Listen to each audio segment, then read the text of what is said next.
is Fort Knox High School making a judgment based on a transient community.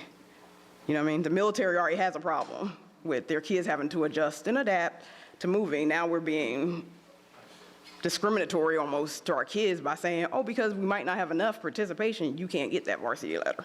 Okay, can I just ask a question, Ms. Fink? I guess my question is when do we make the decision about what extracurricular programs will be offered next year? Right.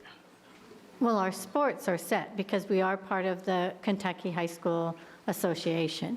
So that's set. There won't be changes on that. As far as the after-school club activities, we have the National Honor Society, we have the Student Council. Those things are also.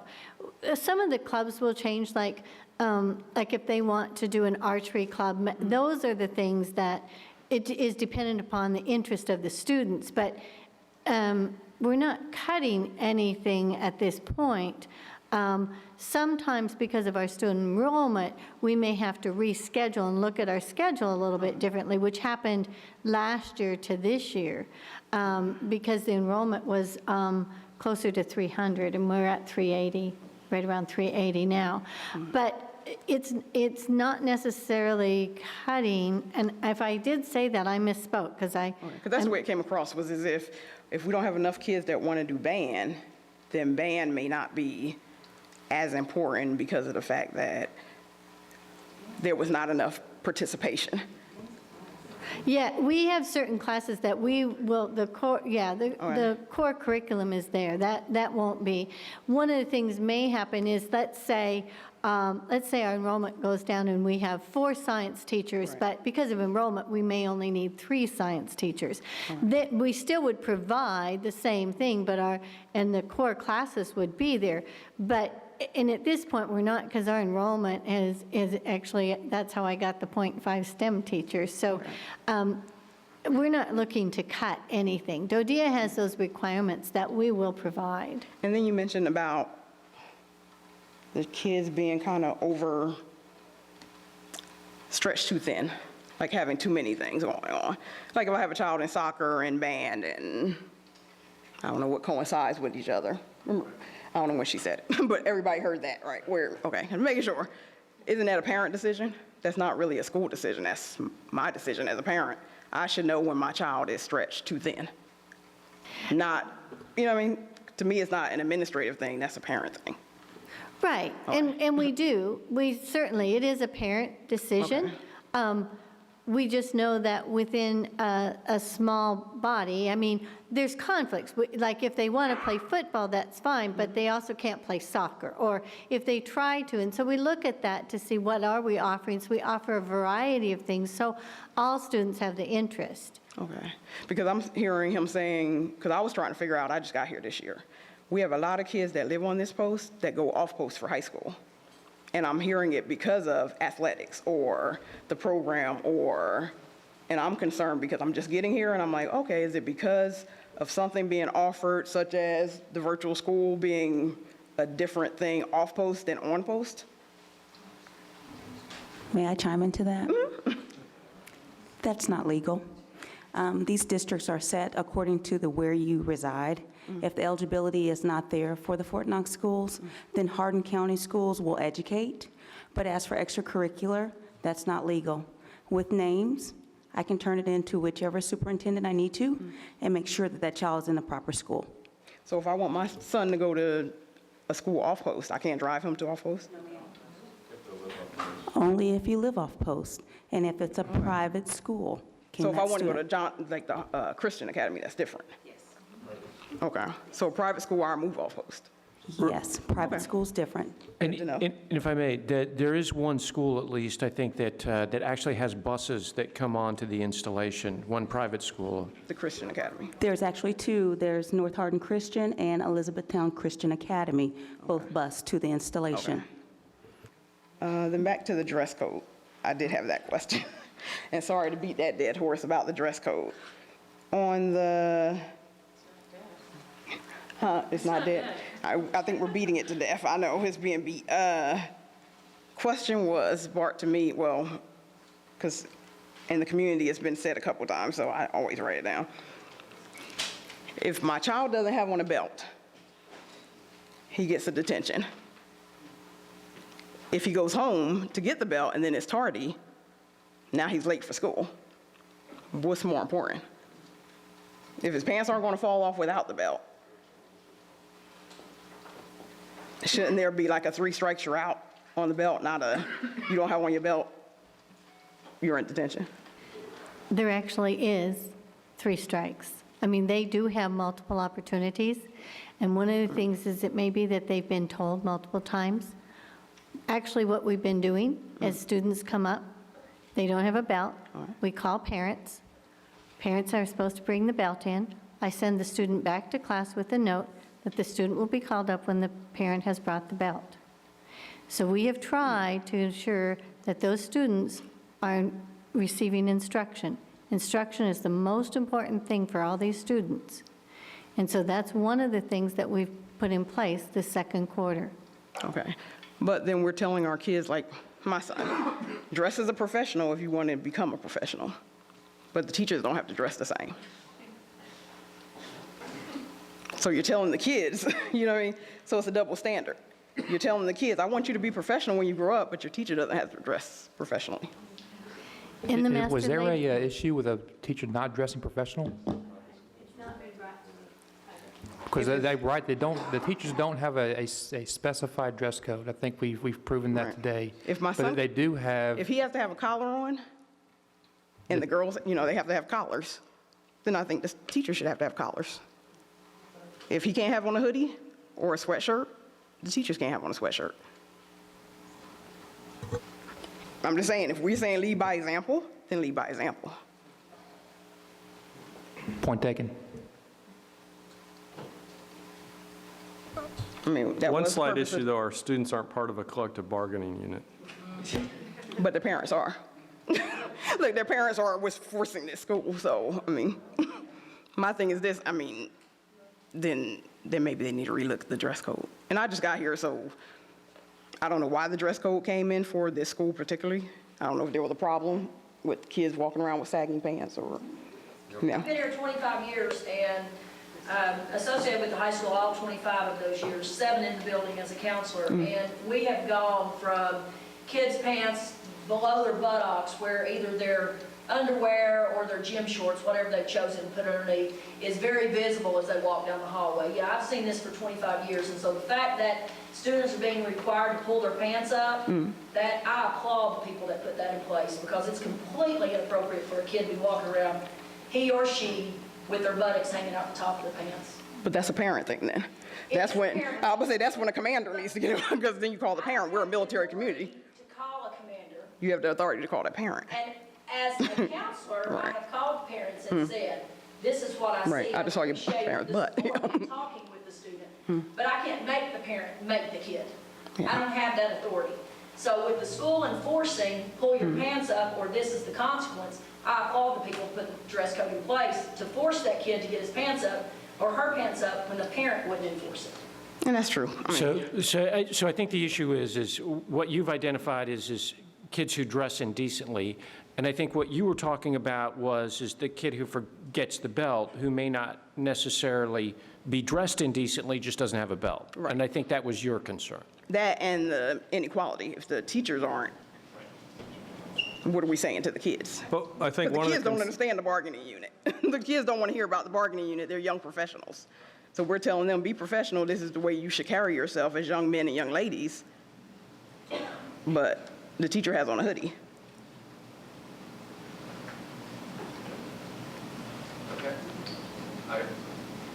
I think one of the other concerns, though, that has been addressed now is that students aren't being held in the principal's office waiting for a parent to bring a belt up.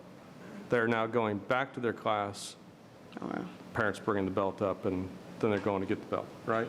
Okay.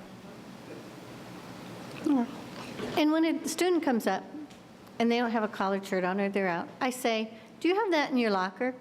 And they, 9 times out of 10, say, yeah. And I say, then go get it and go put it on and come back, and I'll give you a pass back to class.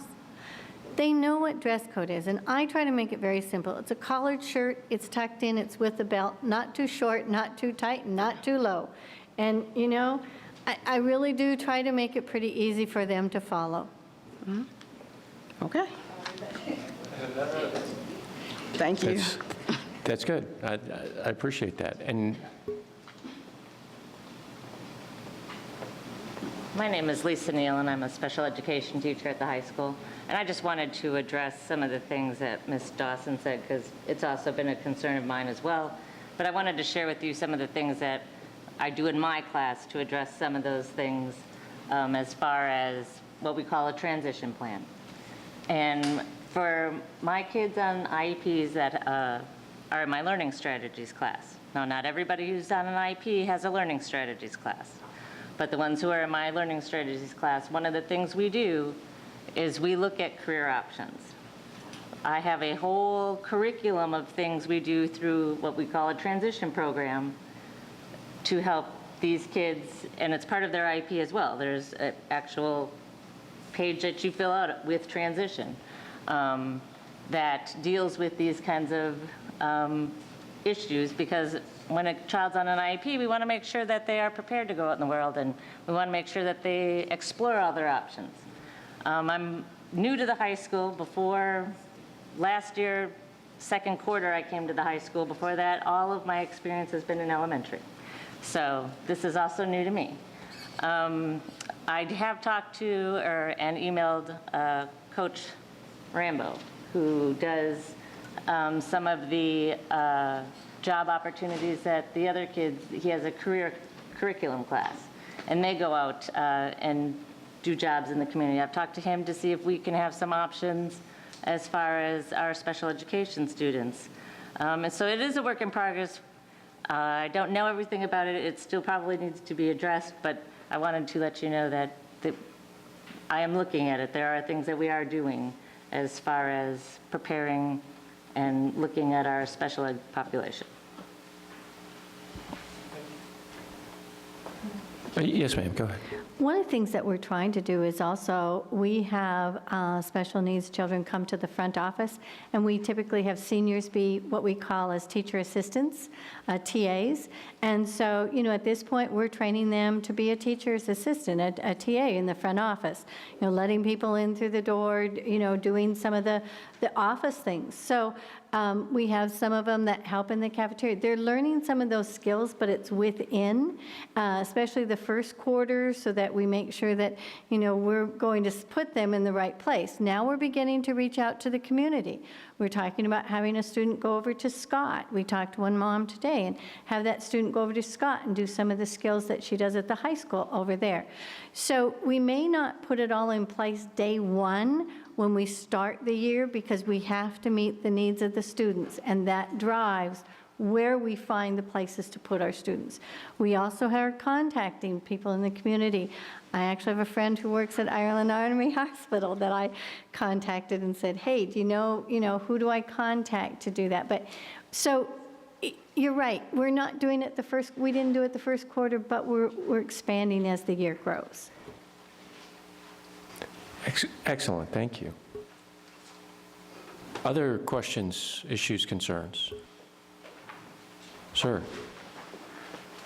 Hi, good evening. Principal Fink, how are you?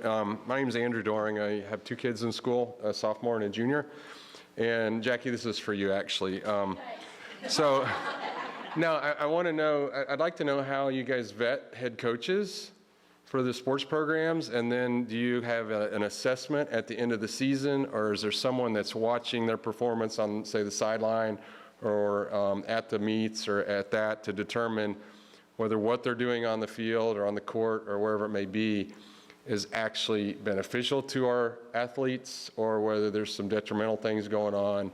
And then do you actually have any way of assessing what the kids that are participating think and getting any input from them? Because I think sometimes there's maybe, from what I've seen from one of the, and be happy there's 31 in band, there's 2 in girls cross country. So on an Army post where everybody has to run every 6 months 2 miles, we can't get more than 2 girls for cross country. I don't get that one, but at any rate, I'm just concerned because I've seen some things on the sideline with one of the teams from the head coach that is very disturbing.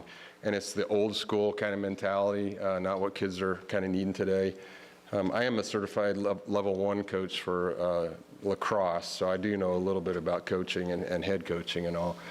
And then the last thing, can you have someone be a head coach on an athletic team here that is not part of the school? Can it be someone from an outside source that could come in? Like, so like, could you go get a coach from John Hardin to come here to coach, even though he's not on the faculty here? Do you want me to? So anyway, sorry, that's a lot of stuff, so I appreciate it. Thank you. Let me just start one thing. One of the things that I've done is I have gone to every sport at least one time, so I could, visually see what was going on. So I've been to golf, I've been to soccer, I've been to cross country, football, and so that, just to let you know, I'm trying to look at what is happening with the athletics. Okay, as far as the coaching, how we employ a coach, DODEA has a policy in place as part of the master labor agreement that we fall under, that coaching positions must be occupied, extracurricular positions must be occupied by a DODEA employee. So it must be someone employed by the school system in some capacity in order to get a paid coaching position. Okay. Then on top of that, Kentucky High School Athletic Association has certain requirements that coaches have to meet to be an eligible coach per their rules. So then I have to mesh DODEA and KHSAA together for us to come up with a coach. So number one, though, we have to have someone who's interested in the position, and they fill out an application, and I sit down with the principal, we go through those apps, interview if we need to interview, or unfortunately, oftentimes there's one, so tag you're it kind of thing. That becomes the coach, but they then have to meet the requirements of KHSAA as far as the minimum 64 college credit hours and certain medical and et cetera requirements, coaches education, rules, clinic attendance, things like that. I'm at every home sporting event, minus the 2 weeks that I was off with this leg. I missed the girls' soccer tournament and one football game, I think. Other than that, I've been there. So I'm at anything that's at home, I'm present. I'm somewhere. Sometimes I'm in the press box. Right now at the football field, I'm on the end zone sitting in the golf cart because I'm just very immobile. But, I mean, I'm there, and so I'm doing assessments. Last year, for example, some kids who had a concern about something, so I ended up talking to every kid on that team individually. I called every kid in and said, I want you to tell me what's going on. I want you to tell me what you like, what you don't like. What do you know? What do you not know? What do you want to know? What do you want to play, not play? And so I go through that assessment. And I'm able to sit down with my administrator, in that instance, give him the information. Last year, Dr. Mowen, this year to be Ms. Fink, give her the information, and then we can sit down with the coaches. And we have done that in the past where myself, along with the administrator, have sat down with the coaches and said, okay, this is what we see. Tell us if what we see is really what's going on, or are we misinterpreting, basically your side of the story. And we've seen or heard from the kids. I have the ability to review game film, oftentimes from away games. If there's something, if I get word that something has occurred in an away game, then I'll reach out to that school's athletic director and say, hey, did you guys videotape that? And I've had AD send me the videos of the away events so I can try to see whatever the concern was. I'm trying to see it for myself since I wasn't present at the away game. But we do have that in place to evaluate at the end of the season. But ultimately, it's driven to begin with the MLA and someone being employed by DODEA. Now, that can be in a full-time teacher position, that can be a custodian, that can be grounds, maintenance, anybody that meets that minimum requirement per KHSAA of 64 college credit hours is eligible upon employment with DODEA to be a coach, to apply for that position. We have some coaches who are on the sub list, and they have no intentions of subbing in our school, and we know that. But they become a DODEA employee simply so they can coach. So we have some coaches who work out at HRC, they have full-time jobs out at HRC, but they come to us in the afternoons to coach because they've got DODEA employment through the sub list, even though they'll never sub. But that gives them the capability to apply for coaching positions within DODEA. So we cannot bring a person, like you said, for example, someone from John Hardin. Right. Bring that person in unless they got on the DODEA sub list. Okay, for the paid position, but can you have a non-paid head coach? No, we cannot from Okay. KHSAA. Okay. KHSAA says if you offer a stipend, you have to pay it. And we can only pay it if it's a DODEA employee. Okay. Thank you.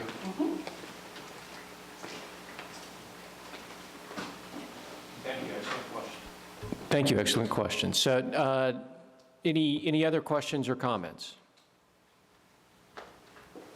Okay, seeing that, let's move along to new business.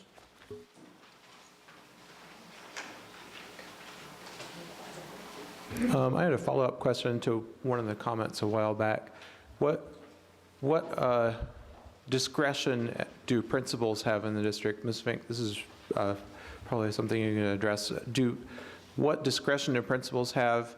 Sometimes personnel cuts come down from headquarters to ODEA, but what ability do you have to ask for more positions or ask for different positions in the school, and what can the board do to interact with that? Well, it's DODEA. I mean, they have a staffing guidelines that we go by. But, for example, I had a .5 business position, and I talked through headquarters and got that changed into a STEM position.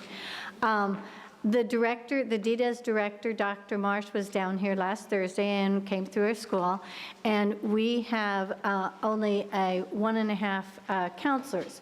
And so I took that opportunity to say, we really could use 2 counselors. Of course, she said, you know, we have a staffing guideline.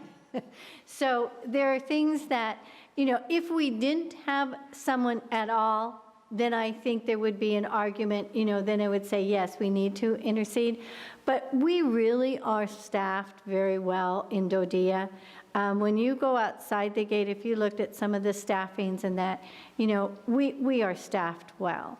And between Scott Middle School and our South, we work with those who we share.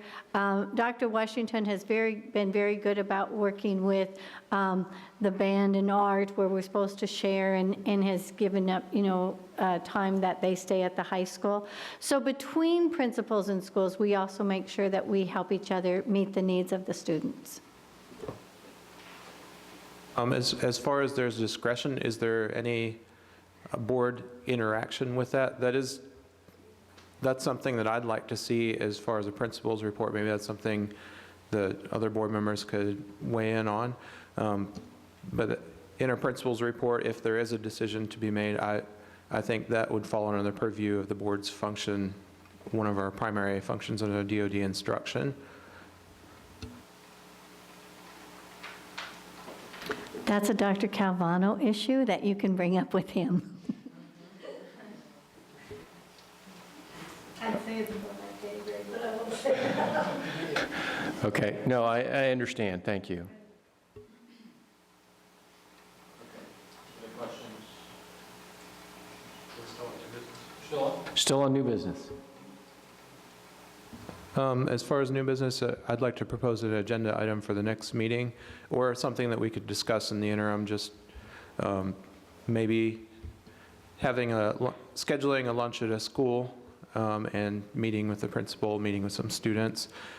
Could be a forum for it, but discussing what kind of information that we'd like to see included in principals' reports that can result in actionable information for the board.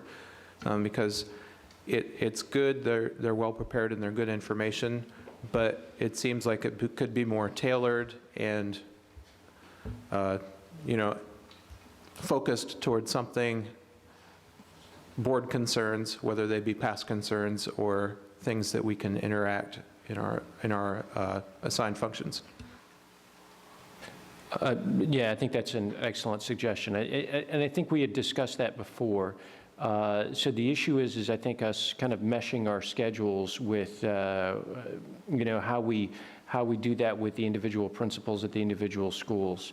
And so that's, and I think that that's an excellent practice. If we can, even if we can just get a couple of us to sit down with each individual principal specific things. One of the things I think we had also discussed was having a sit down as well with Mr. Labriola. The problem is with us having these meetings after after school hours. So before, the meetings were during school hours. They don't necessarily facilitate military parents and others who are working coming to the meetings.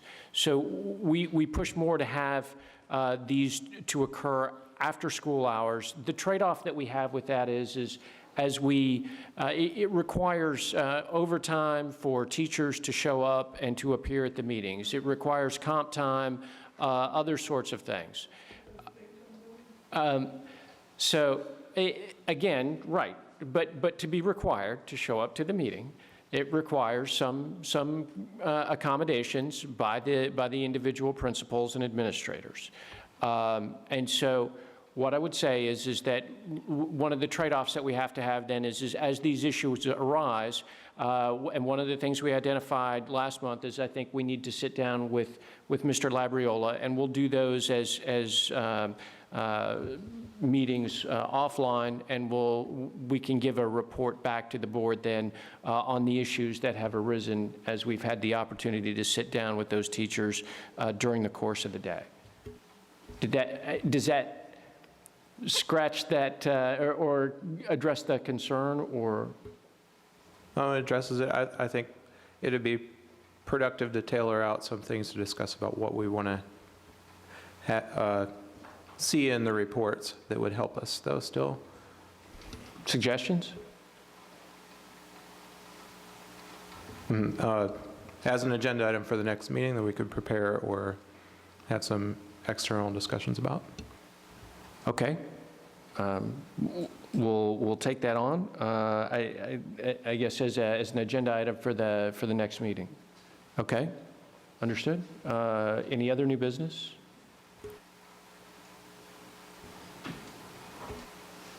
Just as a comment, if anybody is interested in watching that video that Ms. Fink had referenced on the school board Facebook page that Jason's created, it's posted up there and you can click through and watch the whole thing.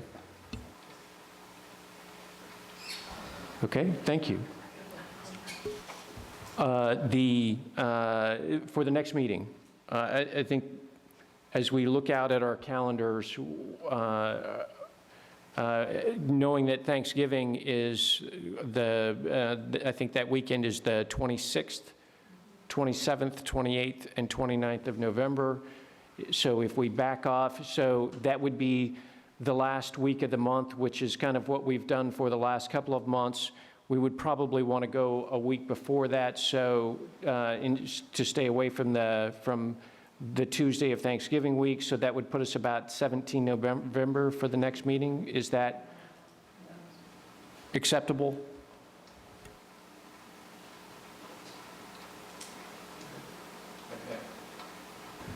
Good. All right, so I think we will tentatively plan then for the 17th of November, and that puts us on a much shorter time schedule, I think, for our next meeting than we, obviously, in terms of preparation than we had for this one. So we do need to, I would ask the board members to, as we get proposed agenda items aside from this one, to get them quickly. And again, if anyone has any proposed agenda items, we're always happy to take those on our Facebook page. What we like to do is really have them about 2 weeks in advance at a minimum, so that as we put them on the agenda, we can go back and prep and get a well put together package like Ms. Fink put together for us here, so that we have something that we can hand out and we can address all of the issues and concerns. So I do urge folks to come up on the Facebook page and let us know that, hey, we'd like to see this as an agenda item. The other thing I would say is, obviously, you can contact us individually. I think just about all of us have a Facebook account, and we're happy to be contacted that way via our work emails. My email I use is libertyloon, LIBERTYLOON @yahoo.com, and so you're free to reach out to me that way as well if anyone has a suggested agenda item. All right, any other new business? Seeing none, is there a motion to adjourn? Just real quick before I do that, I just wanted to thank Ms. Fink for coming here today, not only representing the high school and herself, but also for filling in for Dr. Calvano. Thank you. Yes, thank you very much. And Ms. Prather, thank you. You added a great deal to the discussion today, so we're sorry to make you work, but you got some driving experience in, which my 16-year-old is learning you have to have a certain number of hours in, so. Thank you. All right. Is there a motion to adjourn? Move to adjourn. All in favor, say aye. Aye. Aye. All opposed? Motion carries. Meeting is adjourned.